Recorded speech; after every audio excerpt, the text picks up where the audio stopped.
Ah mais montre jamais ça à personne, je suis en schlag là, je viens de me lever, putain. J'ai pas l'habitude de faire des vidéos réactions sur ma chaîne, mais là ça rentre totalement dans la ligne éditoriale. On va regarder la saison 2 de Montre jamais ça à personne, la série documentaire sur Orelsan, et elle se focus justement sur la création de son dernier album Civilisation. Et ça, c'est exactement ce dont il faut qu'on parle sur cette chaîne YouTube. En 2017, quand j'ai sorti mon deuxième album, j'avais réalisé justement un documentaire de 1h44 sur comment j'ai réalisé mon album, et là on va voir un process un petit peu différent, je pense. Donc je viens de taper les presque 4 heures de documentaire, je vais faire des commentaires, je vais couper dans ce qui est pertinent. Et toi, malheureusement, tu verras pas l'écran pour deux raisons. La première, c'est pour des raisons de droit d'auteur, et la seconde, c'est parce que quand même, faut que tu ailles la regarder. Et je vais pas tout te spoiler, même si dans cette vidéo, ce sera 100% spoiler. Tu vas au moins entendre le son.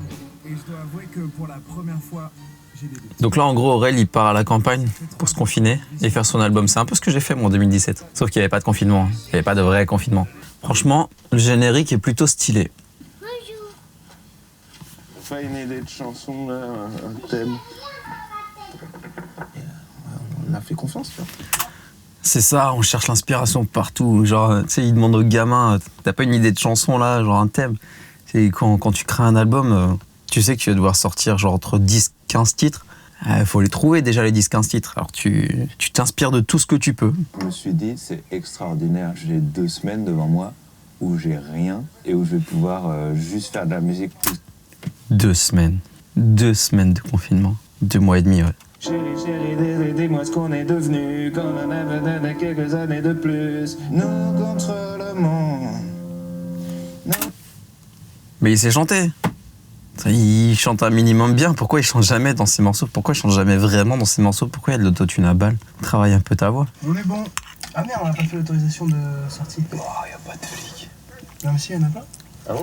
Oh les rebelles. C'est à 10 minutes de chez mes grands-mères et c'est assez grand pour accueillir toute la famille. Au fond du jardin, il a fait construire un studio. Le jour du Ah ouais. C'est le jour où mon studio était fini. Et c'est ça. Aurel, il a son studio chez lui en fait, genre en dehors de chez lui, dans son jardin, dans son grand jardin. Moi, je pensais qu'il s'était isolé genre loin quoi. Perso, quand j'ai fait mon deuxième album, je suis parti à 300-400 bornes de chez moi. Je voulais vraiment couper tout contact avec le monde qui m'entourait. C'est tellement un truc de quand on était petit d'aller chercher des ballons dans des haies. Moi, les ballons, j'allais chercher chez mes voisins et on avait même fait un trou dans le grillage exprès pour qu'on puisse passer comme ça, aller récupérer nos ballons. Pour l'instant, il consulte ses notes.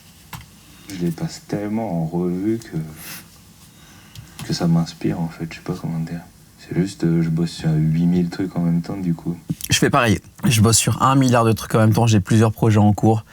Et en fait, je passe mon temps à relire mes notes, à relire des textes finis ou presque finis ou des morceaux de texte un peu à droite à gauche. Et je bouge des trucs d'un texte à l'autre ou alors quand j'en lis un, ça m'inspire et parfois je me dis ça va pas dans ce texte-là, mais ça va plutôt dans l'autre. Là, je suis en train d'écrire un album de rap.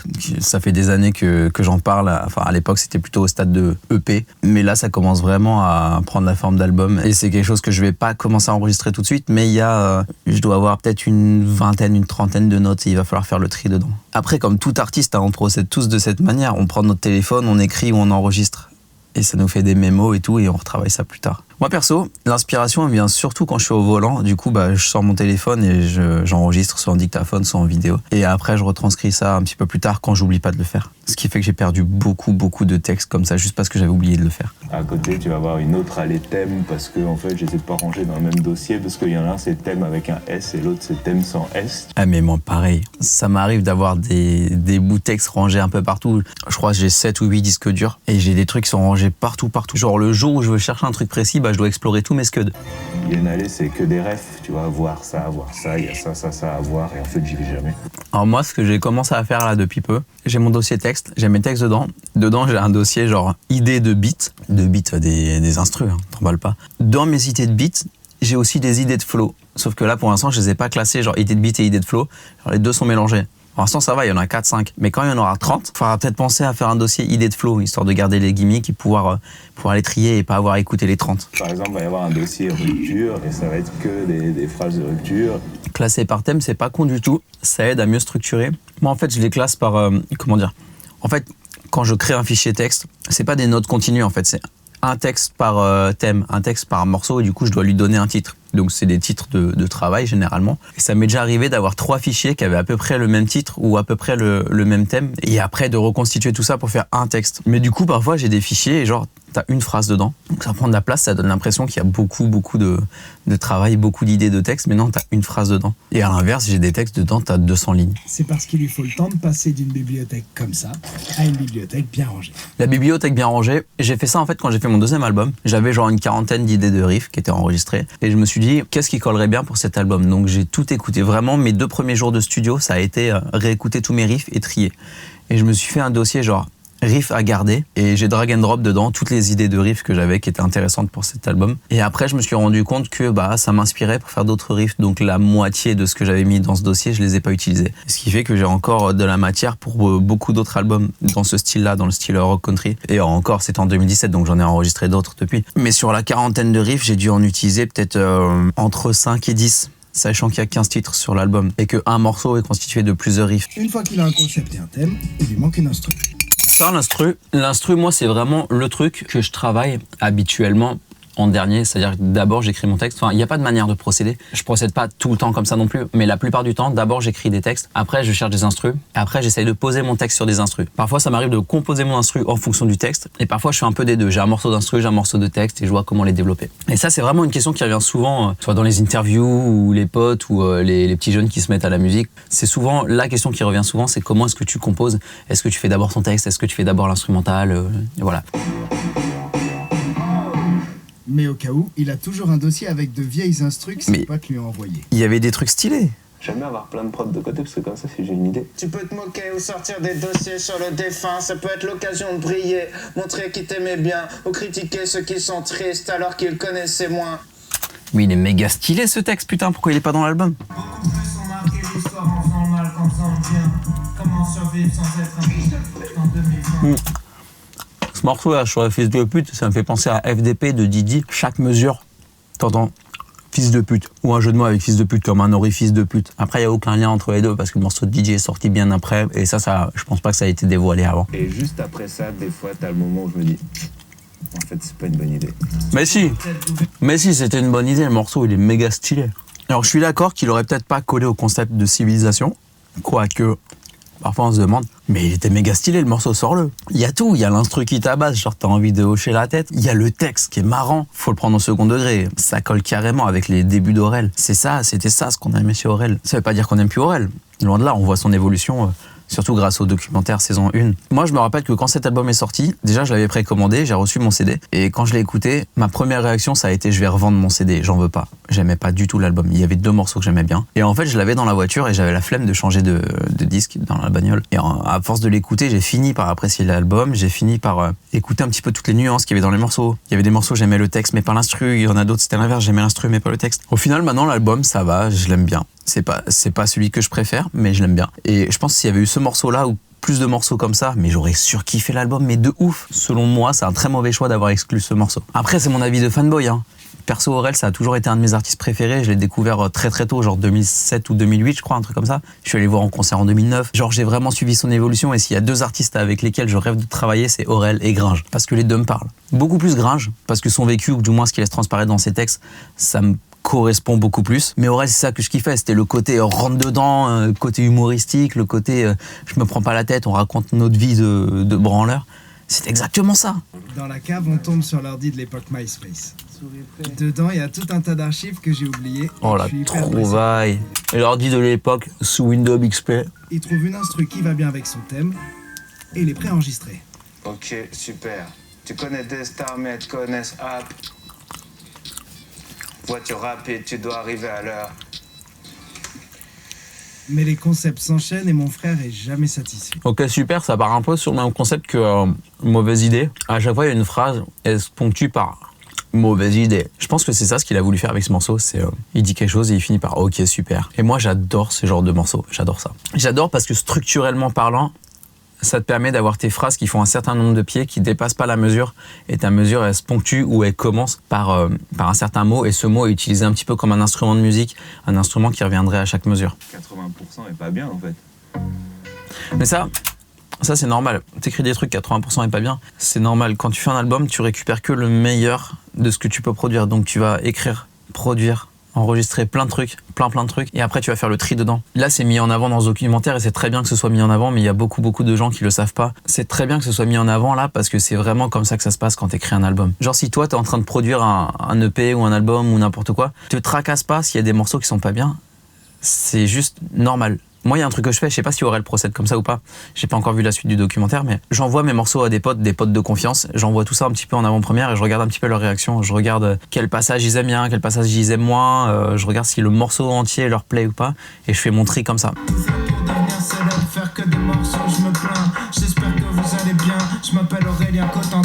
Mais ça, je kiffe, ce morceau-là, je le kiffe. J'aurais kiffé l'entendre sur l'album. Genre, pour moi, j'ai l'impression de pas avoir acheté le bon album. Et encore une fois, hein, l'album, maintenant, je l'aime bien, mais quand je l'ai acheté, j'ai pas kiffé dès la première écoute. Et là, il me déballe ça, et je kiffe dès la première écoute. C'est ça que je voulais entendre, moi, sur cet album. C'est ouf. Seul avec du monde autour. Ah, mais c'est...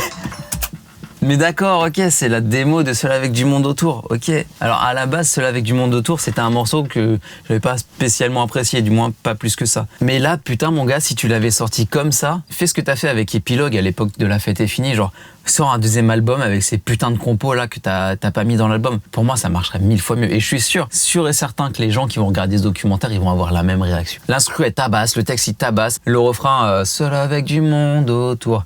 Ça tabasse, mais bon, ça y était déjà dans le morceau qu'on connaît. Genre, pour moi, il y a les 3 trucs qui font que le titre, il va cartonner. Mais c'est celui-là qu'il aurait dû sortir, Aurel. Et encore une fois, c'est mes goûts perso.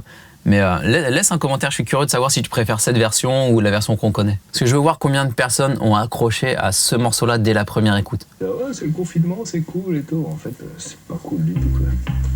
Bah, le confinement, c'est pas cool, mais en vrai, quand t'es artiste et que ça te permet de t'enfermer vraiment dans ta musique et de faire que ça, tu peux produire des dingueries, t'as vraiment du temps pour toi. Des trucs que tu peux pas faire habituellement parce que justement, t'es bloqué par le fait de aller travailler, avoir tes sorties, tes promos, voir tes potes. Enfin, là, t'étais vraiment tranquille. Je parle de manière générale, hein, pas juste Orelsan, mais t'étais tranquille, tu pouvais produire du contenu. Après, il y a aussi d'autres conditions psychologiques ou familiales ou des trucs comme ça qui font qu'un confinement, c'est dur à encaisser. Vous avez fait n'importe quoi, maintenant c'est trop tard. On vous rendra la vie quand vous nous rendrez l'espoir. Bye, bye, bye, bye. Encore une fois, la vibe de ce morceau-là, vous savez, bye, bye, bye, je kiffe. Alors, on va dire 90% des maquettes là que j'ai entendues, j'accroche à la première écoute. Alors que comme j'ai déjà dit, l'album Civilisation, quand je l'ai écouté, j'étais pas emballé par ce que j'ai entendu. Il m'a fallu vraiment peut-être une dizaine ou une vingtaine d'écoutes avant de me mettre à apprécier l'album. Et là, dès la première écoute, j'adore. Je me suis trompé de branche, je pense. Je chante faux et je sais pas faire de musique. Ouais, alors chanter faux, ça se travaille après. C'est vrai qu'Aurel, c'est pas le plus grand des chanteurs. Et c'est vrai qu'il chante pas toujours juste. Mais il y a quelque chose, franchement, quand il chante. Enfin, du moins, là, comparé à il y a 10 ans, par exemple, là, dans ce qu'il y avait au début de l'épisode, il avait des bonnes petites mélodies. Hein. En vrai, le chant, ça se travaille. Et Aurel, il peut être un putain de bon chanteur s'il bosse ça. Je vois Aurel passer ses journées au studio, mais il enregistre même plus. Ablaye et Scred sont pas là pour l'aider, et moi, je sais pas quoi faire. Ça, c'est le truc qu'on redoute le plus. C'est quand on est dans un studio et qu'on a zéro inspiration. Et en vrai, quand t'as ton studio, c'est pas grave, mais quand tu payes une séance de studio, là, c'est l'enfer, parce que tu vois les heures défiler, tu vois ton argent partir, et t'as zéro matière. Genre le syndrome de la page blanche, quand t'as du fric en jeu, c'est une horreur. Tu fais quoi aujourd'hui, du coup ? Je déprime, comme prévu. Ça, c'est très courant, enfin du moins ça a été mon cas, et en parlant avec d'autres potes artistes qui se sont enfermés aussi pour écrire des morceaux, ça a été aussi leur cas. Je pense que c'est inévitable le passage où tu déprimes parce que tu as zéro idée, tu remets en doute tout ce que tu as composé, tout ce que tu as fait, tout ce que tu as enregistré. Tu es vraiment sûr de rien et il y a un moment tu satures parce que tu es tellement dedans tout le temps, tu n'as pas assez de recul et tu n'as personne avec toi pour te dire c'est bien, c'est pas bien, tu n'as personne pour te guider dans certaines directions.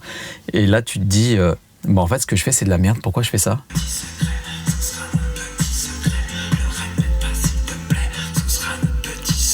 Bon, j'avoue, j'accroche pas à tous les morceaux qu'il y a sur sa maquette.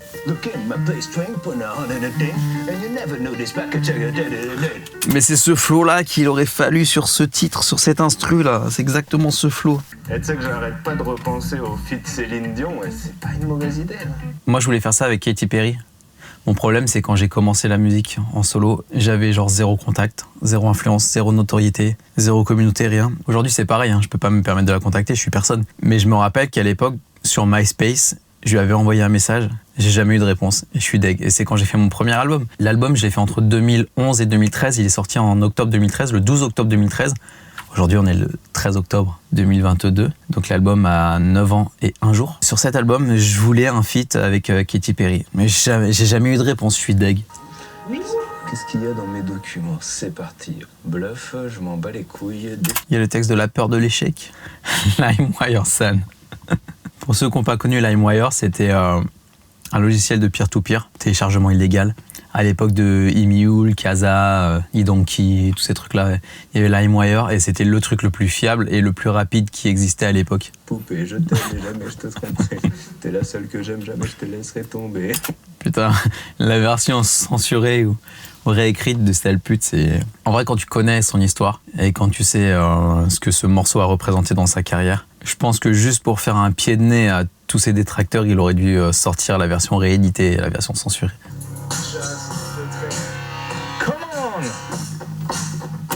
Mais j'ai toujours cru que c'était une vraie guitare électrique qui était posée sur Bébé Bois. Je suis dégoûté, putain. Bon, Bébé Bois, je l'apprécie pas forcément, mais son instru, je trouve qu'elle tabasse. Et quand l'album est sorti, je me suis tâté à en faire une cover. Et au final, je vis dans des conditions qui font que je peux plus trop faire de musique en ce moment. Et je sature là-dessus. Mais vraiment, l'instru, je la trouve genre superbe.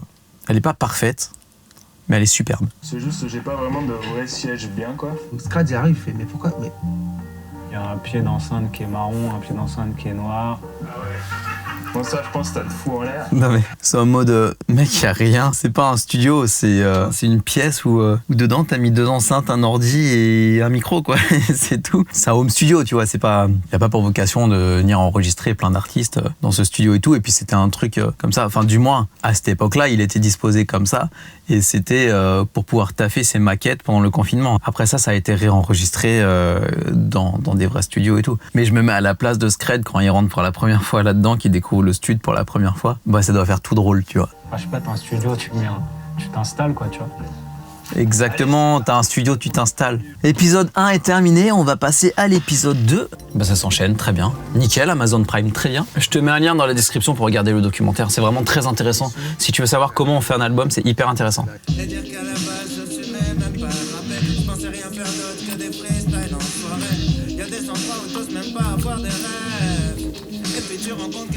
En retravaillant le chant et les harmonies, ce titre, il peut tabasser de ouf. Si tu connais pas, c'est une ville de merde avec la tour Eiffel dedans. Plus je vieillis, plus je suis fragile mentalement. Je mets tout mon âge dans mes textes pour les adolescents. Mais c'est pareil, ce titre, il déboîte. Ça, c'est l'album que j'aurais voulu entendre. C'est encore Seul avec du monde autour. Morceau sur lequel j'ai kiffé tout à l'heure. C'est important de poser tout ce que t'as comme idée, même si c'est pas abouti, même si c'est un peu pourri. Mais dedans, t'as tout ce qu'il faut pour rebondir. Exactement. Ce que dit Scred là, c'est hyper important de poser tes idées. Parce que du coup, après, d'une, tu peux voir si ça marche ou pas. Parce que ce que t'as en tête et le produit fini, entre guillemets, ça va être 2 choses différentes. Et aussi, ça peut amener à une nouvelle inspiration. Le fait d'écouter, ça va t'apporter des idées d'harmonie, des idées d'arrangement, des trucs du genre. Et le fait de faire écouter à quelqu'un d'extérieur à ça, lui aussi, ça va lui apporter des idées que vous allez pouvoir mettre en commun.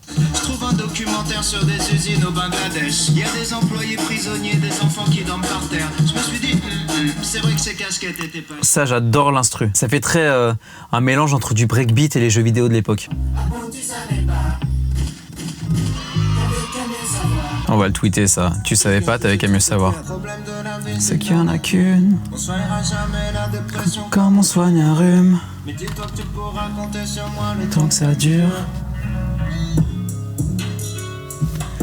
J'aurais tellement aimé que ce morceau et cet instru-là. Putain, ça sonne exactement comme ce que j'avais envie d'écouter. En vrai, je suis deg, hein, je te le dis. J'ai pas l'impression d'avoir acheté le bon album. Je me répète, hein. Ça, c'est ce que je voulais entendre. J'ai dit alors, qu'est-ce que t'en penses? Non, mais non. En vrai, on est d'accord, il est pas ouf ce titre. Il est rigolo, mais il est pas ouf. Il reste encore un long chemin pour passer de ça. Une conversation sur 2, c'est quelqu'un qui se plaint. Tout le monde veut baiser, tout le monde veut faire le petit train. À ça. Tout le monde baise, tout le monde veut faire le petit train. Une discussion sur 2, c'est quelqu'un qui se plaint. Pendant que le reste du monde...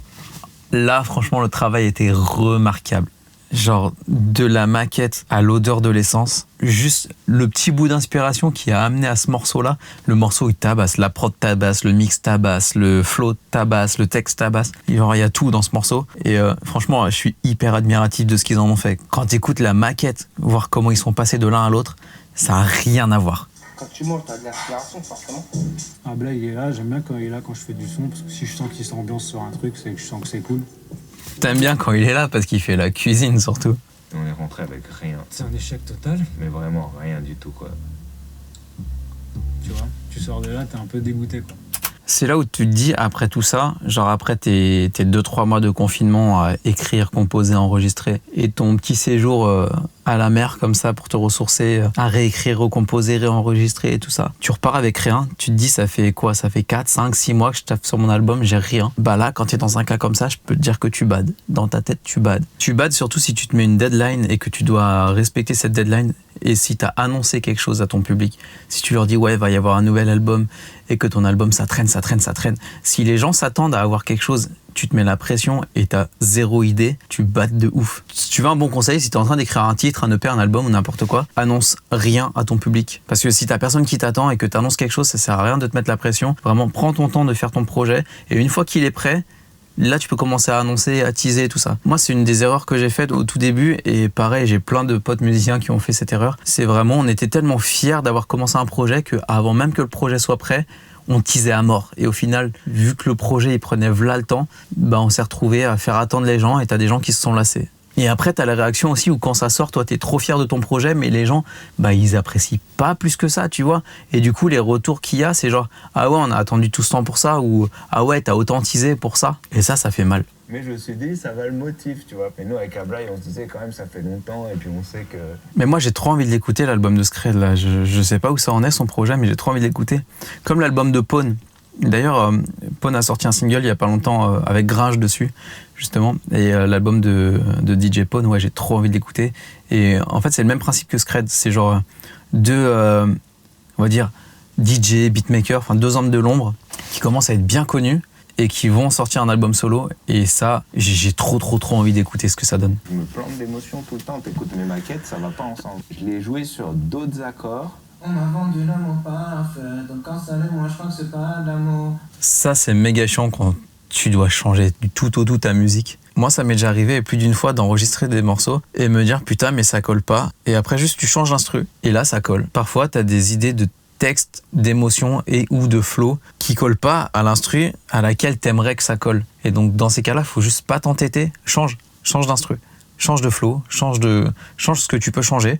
Garde ton texte, à la limite, garde ta mélodie ou retravaille-la un petit peu. Je prends mon cas pour exemple, hein, mais il y a beaucoup de potes à moi aussi qui procèdent comme ça. Et il faut vraiment pas culpabiliser si ton texte ne colle pas à l'instru sur laquelle t'aimerais que ça aille. On sait qu'on veut sortir pour octobre.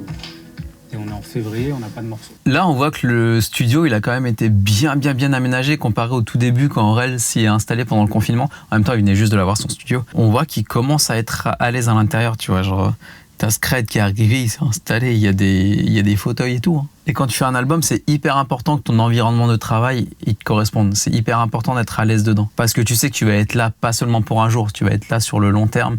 Et c'est hyper important d'être bien là où t'es. À travers ce documentaire, tu vois que même Aurel, il doute de lui-même, alors que ce mec a un talent de ouf. Il était juste pas dans une bonne période pour composer son album. Donc si toi, t'es en train de réaliser un projet musical et que t'y arrives pas, te prends pas la tête. Juste accorde-toi du temps, ça va venir. Regarde ce documentaire et tu vas voir que même les plus grands ont ce genre de problème. Scred, on s'est croisés aussi au téléphone quelques fois parce que je dois toujours finir.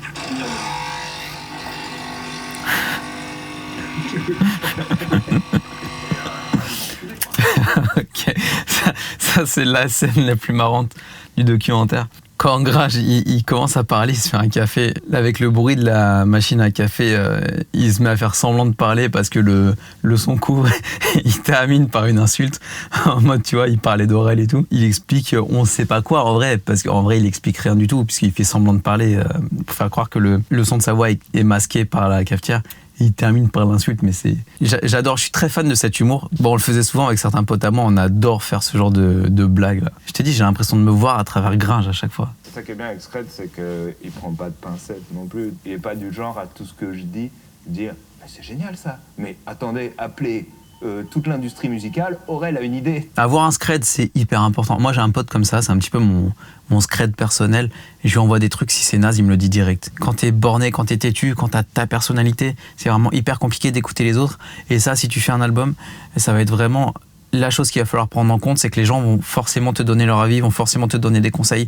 Et ce qui est important, c'est de les écouter. C'est pas de dire ouais, mais j'ai voulu faire un album qui me correspond, j'ai voulu mettre ma patte et tout. On s'en bat les couilles. Tu vois que même des artistes ultra connus comme ça, ils ont ces problèmes-là. Faut que tu écoutes les conseils des gens et après tu fais le tri. Tu dis ça marche pas. Ou alors tu te dis bon bah au moins j'ai essayé, mais je repars sur mes idées. J'ai jamais été fan du morceau Baise le monde. En fait, l'instru j'adore. Les paroles, j'adore, mais je sais pas, il y a quelque chose qui me bloque dans le flow. Là, je me pose, j'allume mon ordi et je vois que j'ai perdu toutes mes notes. Les backups, mec, les backups. Quand tu fais un album, c'est hyper important de faire des backups. Moi, je me rappelle quand j'ai fait mon deuxième album, j'ai investi dans 2 disques durs parce que je me suis dit, putain, s'il y en a un qui me lâche, je perds tout mon travail. Et surtout là, en fait, quand tu fais des notes, c'est hyper important d'avoir une sauvegarde quelque part. Tant que ça t'est pas arrivé, tu réalises pas. Et là, on vient de finir l'épisode 2 et on passe à l'épisode 3. Le vrai challenge sur Manifeste, c'est de le mettre en musique. En Manifeste, c'est un morceau que j'ai pas spécialement kiffé. Chaque fois qu'il passe, je le zappe. Par contre, le concept est ouf. J'avais adoré ce côté un petit peu genre sampler des bruits de manif tout le long et mettre 2-3 notes pour en faire une instru et raconter une histoire dessus comme si t'étais en immersion dedans en fait. Genre t'es Aurel, tu te balades dans une manif, tu croises des personnages. J'avais trouvé ça ouf comme concept. Après, le morceau il me parle pas du tout.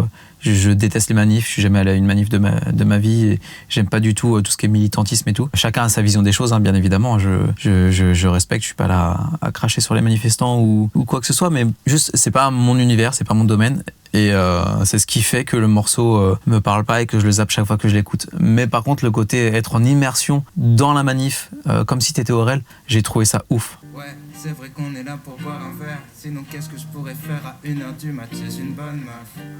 À part peut-être foutre ma vie en l'air, trahir celle à qui j'ai demandé de m'épouser en lui brisant le cœur. Ce morceau-là, il est trop bien. Pourquoi il est pas sur l'album? Je passe par la fenêtre, une planque dans sa classe. Alors en vrai, jusqu'à maintenant, presque toutes les maquettes que j'ai entendues, je kiffais dès la première écoute. Il y en a eu peut-être 2 ou 3 où j'étais pas fan. Et j'arrête pas de me dire que c'est ça que j'aurais aimé entendre sur l'album. Mais j'avoue que pour La Quête, j'ai eu beaucoup de mal à apprécier le morceau La Quête. Je préfère la version qui est sur l'album. En toute franchise, je préfère largement la version qui est sur l'album. Ils ont acheté un tableau là. En fait, la règle est finie. Le tableau, c'est hyper important pour voir ce que tu fais quand tu fais un album. Nous, on l'avait fait sur mon premier album, Emosas Memoros. Et en fait, ça te permet de voir, de structurer ton album. Ça te permet de voir ce qui est fait, ce qui reste à faire. Et de voir, par exemple, dans mon cas, quand tu enregistres plusieurs instruments, de voir quels instruments sont faits, sur quel morceau, qu'est-ce qui est bouclé, qu'est-ce qui reste encore à venir. Et quand j'ai fait mon deuxième album, je l'ai fait plutôt sous forme de fichier texte sur l'ordi. Et je me mettais des notes, genre là, il faut rajouter ceci, cela. Là, il faut modifier tel passage et tout. Le tableau, peu importe sa forme, hein, qu'il soit physique ou numérique ou n'importe. Le tableau, c'est hyper important. Pense-y si tu fais un album ou un EP. Ça va te donner une vision globale de la chose. Angèle, elle m'a dit, ouais, tu veux faire quoi comme style de morceau? J'ai dit, j'aimerais bien qu'on fasse un hit intergénérationnel qui mettrait tout le monde d'accord. En ce moment, dans l'actualité, on parle souvent du feat Angèle et Orelsan, surtout depuis qu'ils ont annoncé la sortie de ce documentaire, puisqu'elle est dedans et qu'ils avaient commencé à écrire un morceau ensemble. Mais en vrai, c'est pas la première fois, entre guillemets, qu'ils travaillent ensemble. Je me rappelle, je crois que c'était en 2018, j'étais allé à une soirée au Faust, la boîte de nuit, à Paris, et c'était pour les 20 ans de Google, et il y avait Orelsan qui jouait en concert, et en première partie, il y avait Angèle, justement. Et c'était la première fois de ma vie que j'écoutais ce que faisait Angèle. C'était la deuxième fois que je voyais Orelsan en concert. Deuxième ou troisième? Non, deuxième, je crois, je l'ai vu que 2 fois en concert. Bon, on peut pas vraiment appeler ça une collaboration, hein. C'était un artiste et quelqu'un qui faisait sa première partie. Mais ils étaient quand même un petit peu prédestinés à faire quelque chose ensemble. Et du coup, qu'est-ce que je veux dire? Ça te dit qu'on fasse un morceau pour l'album ou... Le grand retour des casseurs flotteurs. Ça, je l'attendais, le morceau avec Gringe. C'est vraiment quelque chose que j'attendais de ouf sur cet album parce que Gringe, c'est un de mes artistes préférés et le duo Aurel et Gringe, il marche trop bien. Et quand j'ai écouté le morceau là sur l'album, j'ai rigolé. J'ai rigolé parce que je me suis dit putain, mais c'est totalement dans le délire des casseurs flotteurs. Genre, ça avait vraiment sa place là-dessus. Sont les mêmes qui remplissent de salles. Maman est là, mon père est fier et l'univers est pas si mal. Pourquoi ils n'ont pas gardé ces images-là pour faire le clip au lieu de faire un truc en pâte à modeler? Genre, je sais pas, j'aurais 1000 fois préféré voir un clip comme ça. Alors que Le clip en stop motion, en pâte à modeler, il était magnifique. Ça, je crache pas dessus. Hein. Vraiment, je l'ai kiffé le clip quand il est sorti. Mais ça, ces images-là, là, mon gars, c'est pareil. Encore une fois, j'ai l'impression de pas avoir acheté et regardé le même projet. En fait, je préfère 1000 fois redécouvrir son album à travers ce documentaire que tout ce qui est sorti jusqu'à maintenant, à part pour l'odeur de l'essence où c'est exactement, genre c'est la perfection de A à Z. En fait, je préfère 1000 fois ce que je vois sur ce documentaire. Épisode 3 terminé, on passe au 4.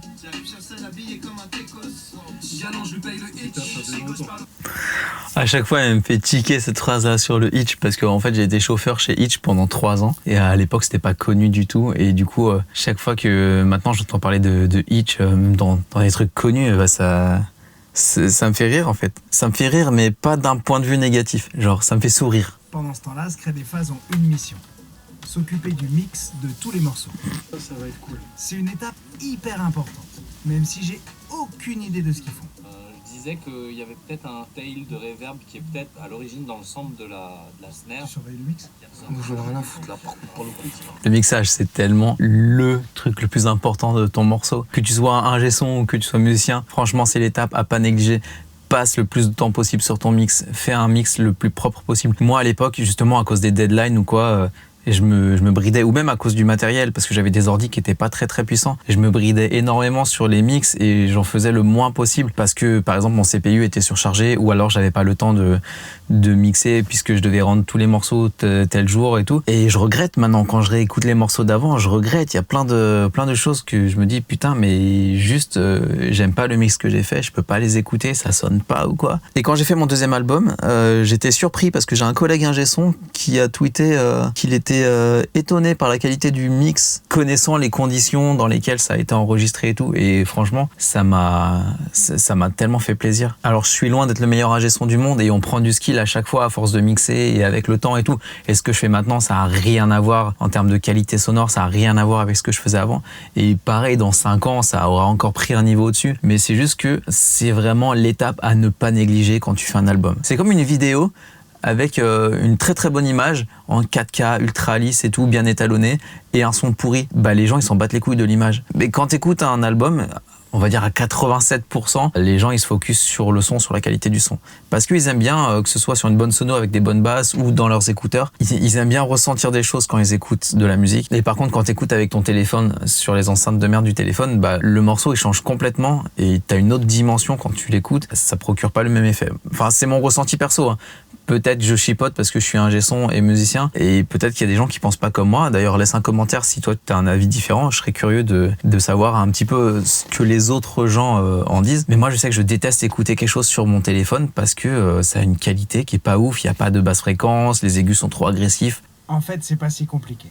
Ils travaillent le son de chaque instrument et de la voix d'Aurel pour passer des versions maquettes. Ah bah c'est du propre. 5h du mat sur le port, un dernier shot. À un vrai son qui sonne. Ah bah c'est du propre. 5h du mat. Bon, alors là, je vais faire mon chieur d'ingénieur du son. En fait, on nous fait écouter le avant-après, mais je mets ça entre guillemets parce que la version avant, ça a été capté par la caméra. C'est pas le son qui sort de l'ordi que t'entends, c'est le son capté de la caméra. Donc forcément, quand t'écoutes ça sur une bande sono ou avec des écouteurs ou un casque, t'as l'impression que tu passes d'un truc basique, un truc merdique à un truc de ouf. C'est juste que le premier que tu entends, ça a été capté avec la caméra dans une pièce, donc t'as la reverb de la pièce et tout et tout. Et le deuxième, c'est vraiment le morceau studio fini, mixé, qu'on te met ici, là, que t'entends. Quel enfer. Il reste 14 jours. Et il faut que j'enregistre tous les morceaux. C'est surtout ça le problème. Là, tu te dis, tout ce que tu as fait jusqu'à maintenant, c'est des maquettes. Il te reste 2 semaines, il faut que tu réenregistres tout. Il faut retrouver l'énergie, il faut retrouver le tempo, il faut retrouver la mélodie, il faut retrouver tout. Tu as 2 semaines pour le faire. Tu as 2 semaines, mais tu as aussi genre 15 morceaux. Ça fait 1 morceau par jour. Et après, il faut les mixer. Ce qui veut dire que tu fais pas 1 morceau par jour. Tu en fais au moins 2 ou 3, minimum. Et après, il faut rajouter les bacs, il faut rajouter les arrangements, il faut rajouter les harmonies, tout. Ça prend 6 heures. C'est-à-dire à quel moment dans ma journée j'ai 6 heures à consacrer à mes vœux? Jamais. Les gars, faut qu'ils fassent les prods, faut que je sois là, on valide les mix. C'est ça le truc, c'est que quand tu fais un album, t'as pas que la musique. Tu dois aussi penser à toute la com derrière. Tu dois avoir ta pochette d'album, tu dois avoir ton plan de com, si tu pars en tournée ou pas. Les répétitions aussi, parce que ton album, une fois qu'il est enregistré, tu le connais pas forcément par cœur. Parce que en fait, t'as deux manières de procéder. La première manière, c'est t'écris tes morceaux, tu les répètes, et quand tu les connais bien, tu les enregistres. Ça, c'est un petit peu ce que font la plupart des groupes de rock. Et la deuxième méthode, c'est la plus commune, c'est tu composes ton album pendant que tu l'enregistres. Et du coup, après, tu dois écouter le produit fini encore en boucle. Petite ref au casseur-flotteur. Tu dois l'apprendre, tout simplement. Tu dois apprendre ton album, tu dois apprendre à le jouer en live, parce que si après tu pars en tournée, il faut que tu puisses le chanter ou le jouer. Et ça, c'est l'étape la plus compliquée, je trouve. Et vraiment, t'as pas que ça. T'as aussi toute l'étape de promo, tu dois gérer les interviews, tu dois gérer les plateaux télé, tu dois gérer les réseaux sociaux. T'as tout un bordel autour de ton album. Donc ouais, t'enregistres ton album, mais en fait, t'as pas que ton album. Et le merchandising aussi. Si tu veux faire des t-shirts, si tu veux faire des casquettes, des mugs, des tote bags ou des drapeaux, tout et n'importe quoi. Parce qu'entre-temps, on avait eu l'idée des rondelles avec Regular.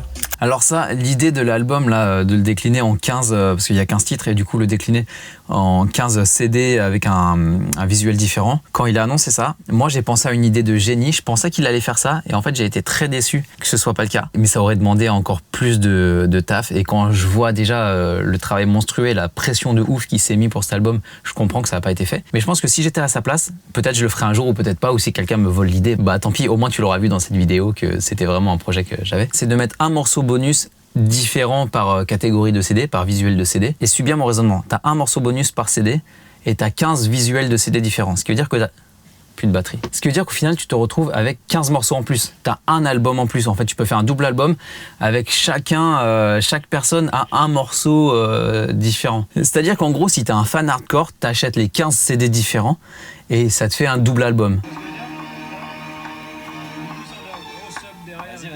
L'instru de Civilisation est tabasse. Pour moi, c'est mon morceau préféré. En fait, Shonen et Civilisation, c'est mes morceaux préférés de cet album. Et les deux, ils sont liés par un texte. On a mis les CD en précommande. On s'est dit les 30 000, si on les fait partir avant l'album, en préco, 30 000, ça... Mais moi, je suis trop deg parce qu'il y a un album que je voulais, je sais plus lequel, il y a un album que je voulais qui était en édition très limitée et j'allais pour l'avoir et tout et j'arrive au moment du paiement et là ça part en erreur sur la page. Putain, c'était impossible de payer, du coup j'ai jamais pu l'avoir et j'ai pris le CD de Dupropre. Je suis deg.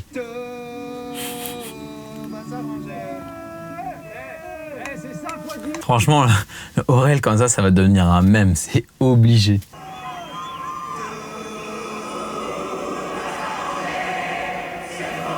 Oh, les frissons que ça met, putain.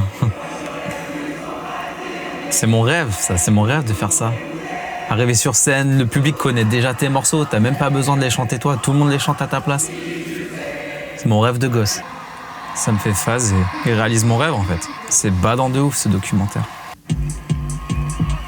Mais ce bateau, j'ai tourné avec le même bateau. Avec mon collectif Urbad, on a fait un TikTok avec ce bateau-là, où on a dévalé une pente de sable, une mer de sable. Et c'était très remotivant et très déprimant. Bon voilà, j'espère qu'en regardant cette vidéo et ou ce documentaire, tu auras appris pas mal de choses sur comment créer un album, que tu sois musicien ou ingénieur du son et que tu réalises un petit peu tout ce qu'il y a autour de la création d'un album parce que c'est pas juste faire de la musique. Et puis moi je te dis à la prochaine, c'était Skyarm, ciao.